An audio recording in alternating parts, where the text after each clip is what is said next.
There's Delamitri playing at GTFM and Roll to Me, so the moment has come then. My very special guest on the show today is First Minister for Wales, Mark Drakeford. First of all, good afternoon, First Minister. Afternoon, Gareth. How are you today? You okay? Yeah, not too bad. Thank you. Okay. Yeah, thanks for joining us on GTFM. So let's start at the beginning then. You were born in Carmarthen, and I would imagine a very nice place to spend your childhood. Yes, it was, absolutely. It's a long time ago, and the world was very different. And in some ways, I think probably an easier place for children than it is today. At a very young age, we were just able to go by ourselves down to the park to play, or my grandparents, one set of my grandparents were parents, and you just go, at the age of 6 or 7, you get up in the morning, you go down the fields. There was a railway line down one edge of the farm. There was a river that ran at the other end of it. And nobody ever said, are you sure it's safe to let him go? We were very lucky. A different time, wasn't it? Were your parents politically minded? Did they have strong opinions about the way the country was being run back then? I wouldn't have said so, really, when I was first growing up. My mother's family were the farming family, were absolutely standard textbook, well-speaking, chapel-going, liberal voting. That sort of great Welsh rural tradition. My father was a teacher, and I would have said when I was growing up, he didn't have a huge interest in politics, although he took me to things. When I look back, when I was growing up, if somebody came to speak in Carmarthen, so I remember, I'm this old, I remember Sir Alec Douglas Hume, after he'd stopped being Prime Minister, he came and did a big public meeting. And I would have been less than 10 years old, but my father took me to hear him, not because he was interested in party politics, but he thought it would be, a good experience for me. He became radicalised later in life by Mrs. Thatcher. So whereas, it's often said, as you get older, you get more small C conservative. My father did the opposite. He disliked Mrs. Thatcher with a passion, and for everything that she did here in Wales. And the older he got, the more radical he became.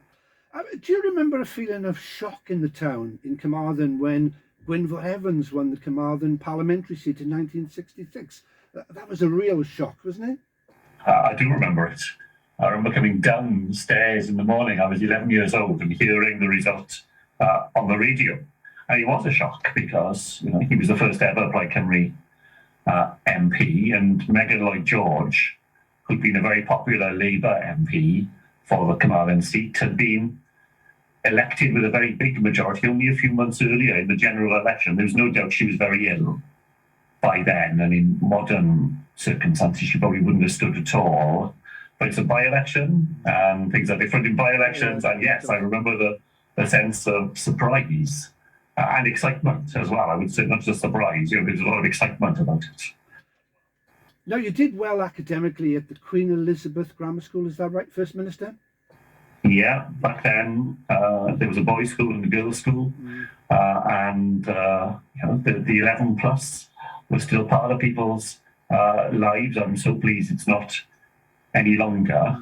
And yes, I was lucky. I was in conventional terms, I was bright and did okay. Yeah, good. What about sport then? Were you much of a sports fan? Did you play rugby and football, that sort of thing?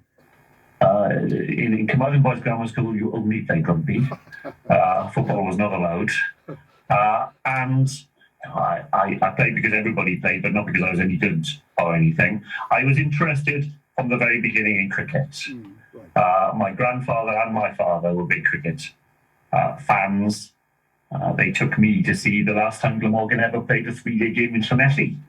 Probably about 1964 or something like that. And we used to go very regularly from Carmarthen to St Helens at a weekend. Those days, the Sunday League would be played. And myself, my dad, and some friends of ours, we'd go en masse. And that was our weekend, really, in the summer. What about music? Were you a fan of the Beatles or the Rolling Stones or Elvis?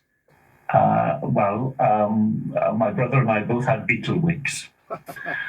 So I'll tell you one of the funnier stories of recent times. So this is a teacher telling me the story of being with his primary school class and saying to them, do you know who the First Minister is?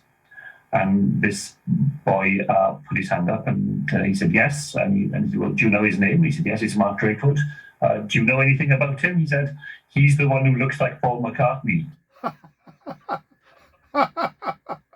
I should have found my own beetle wig that my brother and I both had.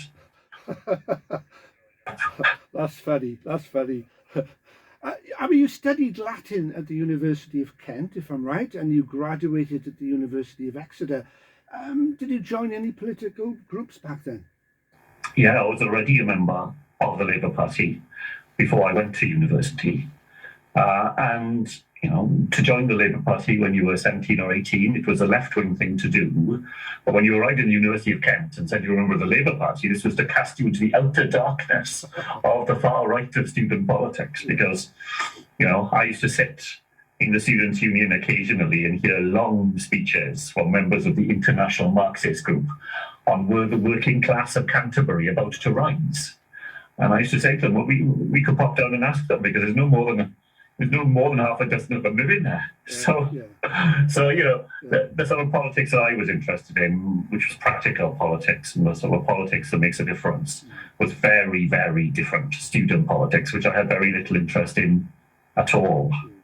And were you an outspoken member of the Students' Union? They're always quite common, aren't they?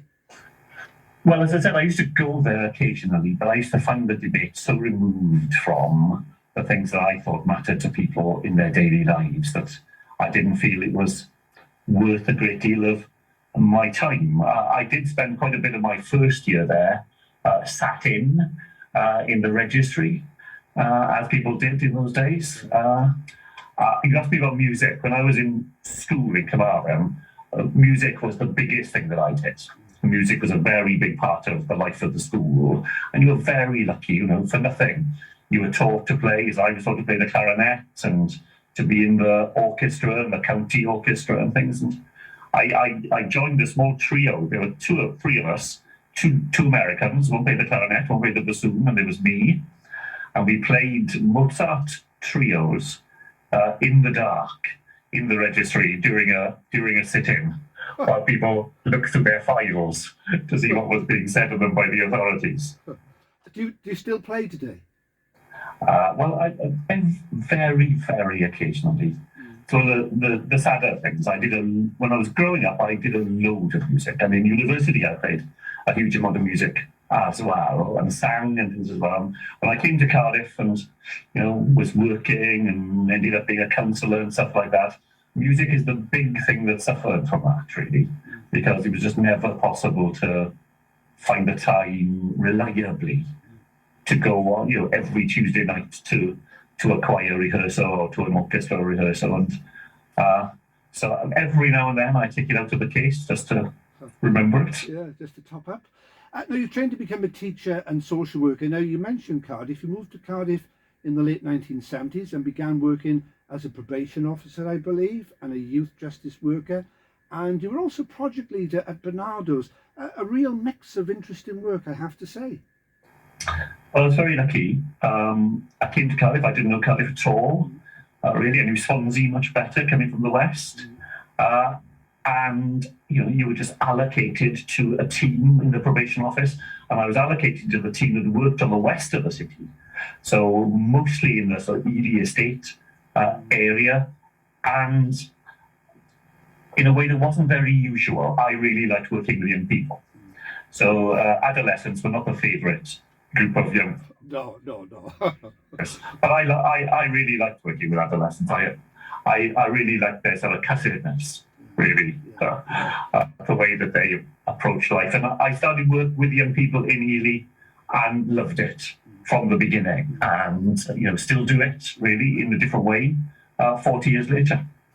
So throughout the 1990s, you lectured at both Swansea and Cardiff universities before being promoted, if you like, to a senior lecturer in 1999. And then you were appointed as a professor in 2003. Very impressive CV, First Minister, I've got to say. Well, I loved teaching, Gareth. That was, I think to do the job I do now and to be a teacher as well, you could have a little bit of a show off in you somewhere because you're performing, aren't you? You know, you're standing up there, you're trying. Just like broadcasters, really, isn't it? Indeed, they've got to have a little bit of that in you somewhere, haven't you? Because you're trying to keep people's attention. Yeah. You're giving a lecture, you've got 15 minutes to fill, that's a long time. And you've got to somehow try and keep it interesting and keep people involved. And I really, really liked being with students. And I enjoyed writing a bit as well when I felt I had something to say. And if you work in the university, you get those chances as well. I generally did a day a week as a youth justice worker at the same time. So if I was trying to teach people how to do the job, I wasn't relying on, long faded memories. I could say, well, on Friday when I was out seeing somebody or writing a report or being in court, this is how it worked out. And I used to think that gave you a different level of credibility, really, with the people you were teaching. Yeah. Now, you first became a councillor in Cardiff in the mid-1980s. Looking back now, those years in local government, because that would have been South Glamorgan County Council, I believe. Yes. Yeah. Essential experience ready for Welsh Government years later. A good grounding. Oh, I think so. I think being a councillor is a fantastic job. In that era, in South Glamorgan, you were what they call single-member wards. It was just you and a relatively small area that you represented, about 3,000 people. And I lived in the ward, as I still do, that I represented. After 10 years, I really did feel like I knew the place inside out. And anything that was going on, you understood and you knew about it, and you could help people wherever you could. And the county council was responsible for big services like education and social services, as well as things like libraries and culture and so on. And it was a fantastic grounding. Yeah.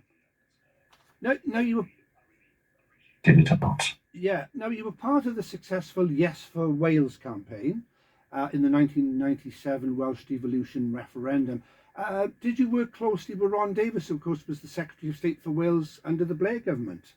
I didn't know Ron really at all.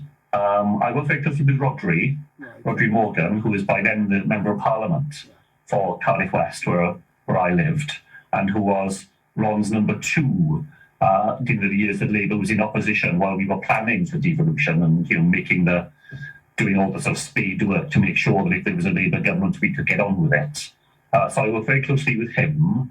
I used to chair the South Glamorgan Yes for Wales campaign, and it's a remarkable story, really. The whole idea was so heavily defeated in 1979, and less than 20 years later, very narrowly, as you remember, with all sorts of difficult excitement on the night, we just got over that line, and it was a great moment, I think. Yeah. History. In 2011, following Rhodri Morgan's retirement, you replaced him as Assembly Member for Cardiff West. Big boots to fill. Yeah, and not an easy decision, really, for me. I'd been part of Rhodri's office for the first 10 years. From as soon as he became First Minister, I gave up working in the university. I worked there 1 day a week on a Friday and 4 days a week working in Rhodri's office. And that was a huge privilege and an enormous insight into the way the government works. And watching somebody doing it who was, just sort of, a master at it as well. And then Rhodri decided to retire, and there was a question: should I have a go? Should I try and see whether I could become the Assembly member as it was then? And I was ambivalent about it. I had a job I enjoyed in university. I really, really enjoyed being part of Rhodri's team. Did I want to do it? In the end, Gareth, what I thought to myself was I didn't want to look back in a couple of years later and think to myself, what if? What if you'd had a go? What if you tried? But I thought, give it a go and see what happens, and then at least you won't look back and regret that you didn't try. Yeah. Of course, your big moment came then in 2018 after Carwyn Jones stepped down as First Minister and the position of Welsh Labour Party leader became vacant. Did you need much persuasion to stand? Oh, look, I think, if you don't need persuasion, you probably shouldn't do the job. I think people who just want it, are probably not the right people for it, because it's an all-consuming job and it affects not just you, but your family and people as well. I don't think I had expected that Carwyn would. I expect Carwyn to go on a bit longer. And by the time he had retired, I wouldn't have expected myself to have been a candidate. But in all the circumstances, we were facing the aftermath of Brexit, particularly at the time, and I'd been the minister responsible for that. Yeah. And I felt that, I can never find the right words, but it sounds pompous if you say it the wrong way. But I felt a bit that I had a responsibility to at least offer people in the Labour Party that I would do that job if they wanted me to do it. Now, a year into your term as First Minister, of course, the coronavirus pandemic struck. What was the general feeling in the Cabinet in February and March 2020? Did ministers panic just a little bit? Oh, I think the very first time we heard it, there was a sense, quite of shock. So we first heard about it in in January, the end of January. In an ordinary Cabinet meeting, the Chief Medical Officer came and said, I think I need to alert you to the fact that there is this emerging disease that we are seeing in Europe. And it appears to be having, a very serious effect on people who fall ill from it. And it's very contagious.